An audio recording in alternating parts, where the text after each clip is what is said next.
اسلام میں میت اور اس پر ہونے والے عذاب کے وشے میں جو حدیثیں ملتی ہیں سمجھنا بہت ضروری ہے۔ وہ بخاری اور مسلم شریف کی کئی روایتوں میں آتی ہے۔ یہاں اس وشے سے جڑی کچھ اہم باتیں دی گئی ہیں۔ حدیث کے شبد کچھ اس طرح ہیں: میت پر اس کی قبر میں عذاب دیا جاتا ہے، اس کے گھر والوں کے اس پر زور زور سے رونے کی وجہ سے۔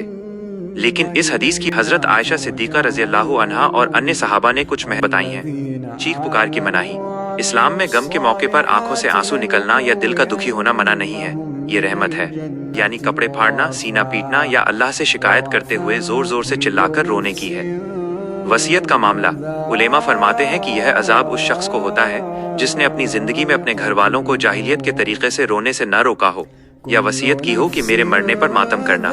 قرآن کا اصول، قرآن پاک کہتا ہے کوئی بوجھ اٹھانے والا کسی دوسرے کا بوجھ نہیں اٹھائے گا۔ اس لیے اگر مرنے والا نیک تھا اور اس نے ایسی وصیت نہیں کی تھی تو گھر والوں کے رونے کا گناہ اس پر نہیں آتا۔ جہنم کا گرم پانی اور میت۔ جہنم کے گرم پانی حمیم کا ذکر قرآن میں جہنمیوں کی سزا کے طور پر آیا ہے۔ حدیث کی روشنی میں گھر والوں کے نیاح بین کرنا کی وجہ سے روح کو جو تکلیف ہوتی ہے وہ بہت سخت ہوتی ہے۔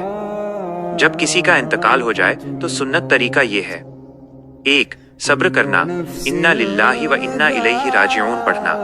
2. دعائے مغفرت، میت کے لیے بخشش کی دعا کرنا۔ 3. ایصال ثواب، قرآن خوانی یا صدقہ و خیرات کے ذریعے انہیں ثواب پہنچانا۔ دین کے معاملوں میں ہمیشہ کسی معتبر عالم یا مفتی سے رابطہ کرنا چاہیے تاکہ حدیث کے صحیح مفہوم، میننگ اور اس کی سند کی جانکاری مل سکے۔ کیا آپ اس وشے پر قرآن کی آیتوں یا صبر کے فضائل کے بارے میں اور جاننا چاہیں گے؟